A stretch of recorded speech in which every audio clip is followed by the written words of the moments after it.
In his autobiography, Nikola Tesla said that it was never about the work for him. It was never about doing more and clocking more hours with his inventions.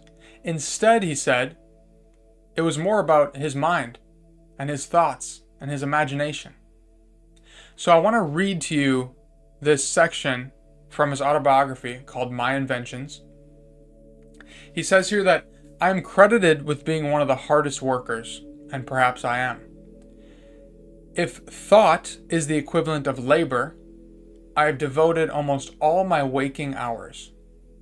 So he's saying if thinking can be described as work, well then he committed all of his waking hours to his projects, right? He then continues on here and he says, but if work is interpreted to be a definite performance in a specified time, according to a rigid rule, then I may be the worst of idlers. So he's saying if thinking can be described as work, I was the hardest worker. But if work is defined as something that's a set of actions and you clock in and clock out, and it's this certain performance where you're forced to do it, then I was the worst of workers. So interesting. Very interesting. He then continues here and he says, every effort under compulsion demands a sacrifice of life energy. I never paid such a price. On the contrary, I have thrived on my thoughts. He's saying here that every effort, so if you're working under compulsion with force and you're pushing it like you should be doing it and you gotta be doing this thing, you're sacrificing life energy, he says. He says, I never did that. Instead, I thrived on my thoughts. This is very opposite of how the modern world operates today, right? This is the same guy, Nikola Tesla, that built each one of his inventions in his mind first. He put all the pieces together in here to make sure that he could build it out here. He had a very well-developed, a highly developed imagination where he could see things and put things together in his mind first, so then he could create it out here. He said it never failed him. Every one of his inventions, it never failed him in this way. He always built it in his mind so he could build it out here. And if you look across history, you will see common themes, similar themes of course, when it comes to thoughts and the mind. Marcus Aurelius, Neville Goddard, all great leaders and inventors speak about this power of the mind. And when I first started my digital marketing service a few years ago, I wasn't aware of this concept that Tesla is speaking about here. When I first started in the making money online world, it was very push focused. And this is how we're brought up, right? This is how we're taught to look at work. Like it's a push. You gotta do things. You gotta take action to do things, and you're forced to do it, and you gotta work this number of hours. And that's work. Tesla viewed work completely different, as his work being mostly done in his mind. So I thought it was about grinding and putting in more hours and doing more. And I wasn't aware of this use of the mind. And I actually reached a point where I was working on my digital marketing service a few years ago. I reached this point of burnout where my vision was actually going weird on me. Like I was spending so much time with my computer screen that my vision was going wacky on me. I remember going for a walk the one day and I couldn't see right. It was like my vision was going wacky and I actually had to look distance. I had to start looking distance to offset that. So it was this very push-minded view on work that I was doing, that I still had. But now I was going into my digital marketing service, into this online world of work, and I didn't understand this natural flow of the universe that Tesla's referring to here. Tesla understood very well the push and the pull, the inflow and the outflow, the doing and the receiving.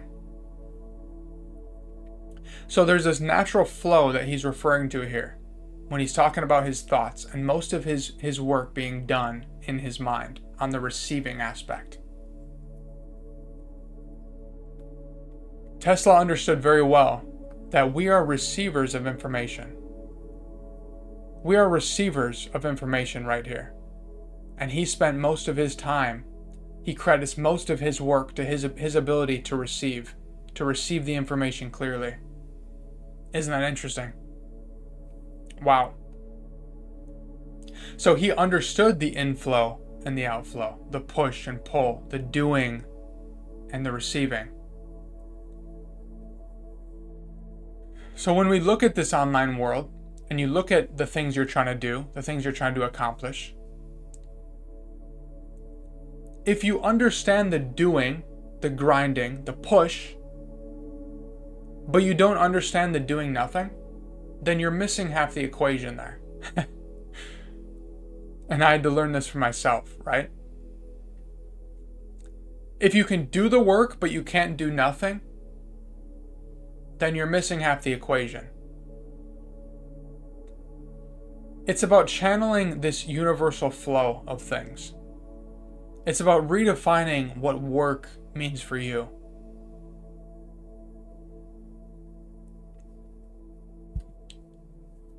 You getting what you want is about understanding this flow and working with the universe in this way, okay?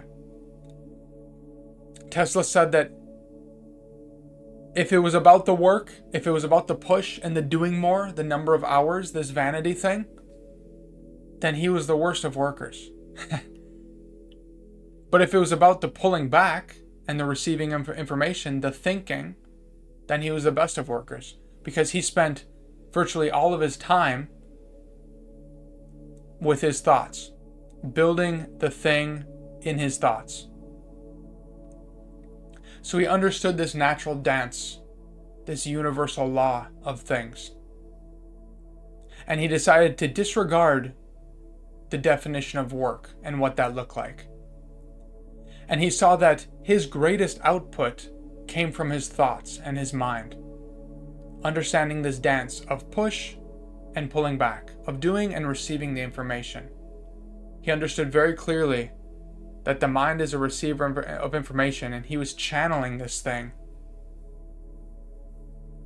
with his thoughts, with his ability to meditate on these things, to contemplate, to think with such a level of depth to receive the information that he needed to build his projects.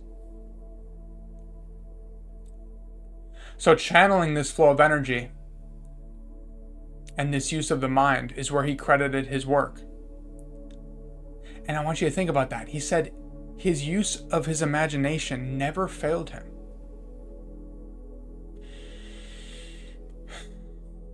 He had to build each one of his projects, each one of his inventions in his mind first. Then he built it out here. It never failed him in that way. So when you think about you and getting the things that you want, take note of how you're operating in your mind right now. Is it a push? Is it all push? Or can you pull back as well? Do you understand the doing very well, but do you not understand the receiving? Get in touch with that universal flow. If you can do the doing, but you can't do nothing, then you're missing half the equation there.